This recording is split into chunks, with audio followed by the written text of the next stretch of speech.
you. I want to say that as a politician, simply say the numbers. If you talk to my brother Makali, Dr. Ari, he'll tell you, we are just laughing at ourselves. Number two, I have a slightly different approach to this problem. And I've been singing, but I've been singing it to myself. The problem with this problem is that our systems are broken. If you look at the design of our hardware and our software, Sam, I'll give you a very simple example. We have never held an election in this country where the president and his deputy did not fight 2 years, 3 years after the elections. Post-2010 or even before? Post-independence. You look at Kenyatta, Jaramogi, out. Look at Kenyatta, Murumbi, out. Come to Moi, Kibaki, out. Look at Moi, Saitoti, out. Look at Moi, Karanja, out. Come to Uhuru. No, there was Kibaki, Kijana Wamalwa, Kibaki, Mudiawori, Kibaki, Kalonzo Musyoka. But the reality is that I'm giving you the trend. All right. I'm not the two cases. No, if you look, that you say just wait. If you look at Kibaki and Kijana Wamalwa and Kibaki, Mudiawori, fine. What happened after that? Then you come to Uhuru. Uhuru, we had a new constitution at that time anyway. Even during Kibaki's time, we had this new constitution which came up. The same outstanding issues that were there, which made those people at independence fight, the leadership at independence fight, are the same issues which have been carried out. If you look at what Gachagua is talking about, he's actually giving Kenyans the institutional memory of what has been happening for the last 60 years. He's talking about victimization. He's talking about violation of people's rights. He's talking about him basically fighting for his quote-unquote people.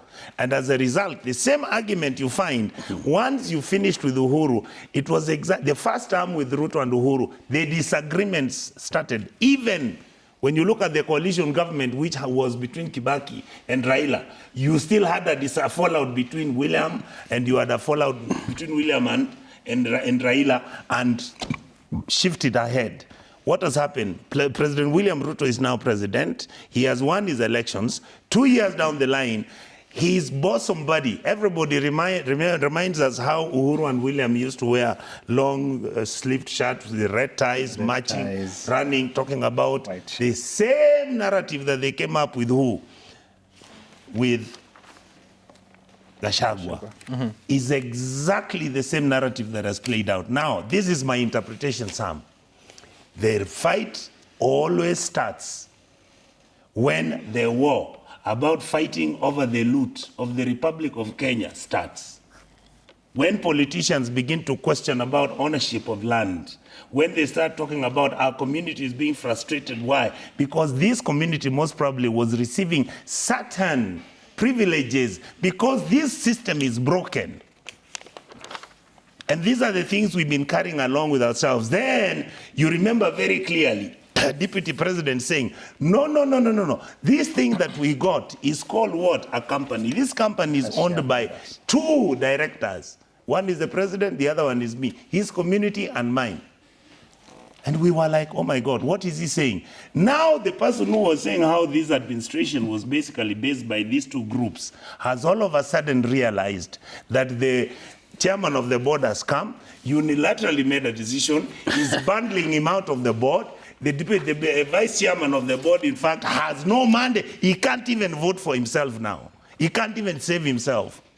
Now he draws back to his shareholders. He's telling the shareholders, you see, when I was talking about how we were going to ABCD, the things that we are supposed to be eating, giving you positions where I employ our community and the other communities can stay out. Now you see, this is what I'm being fought for.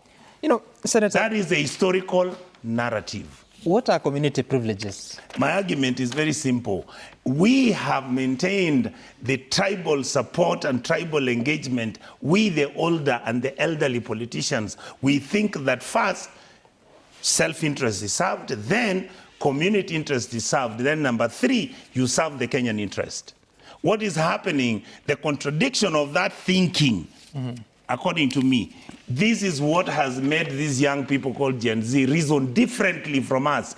They are saying, we no longer care about the tribes we have. We no longer care whether you're going to steal from me.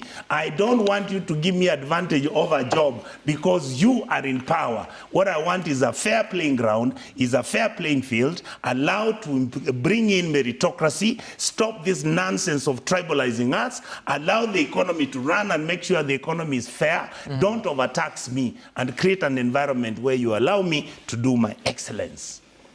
And that is where we failed. We are unable, William Ruto is unable to fix that. If he fixes it, he will govern this country even the next 2 terms. I mean, he's 10 years without any question. If he's not able with the new team he has got now to change even 20% of the mess we have, right, William Ruto will not be elected as president, genuinely and legitimately. He may win, he can steal the vote, but he will not be voted because people loved him. Whoa, okay.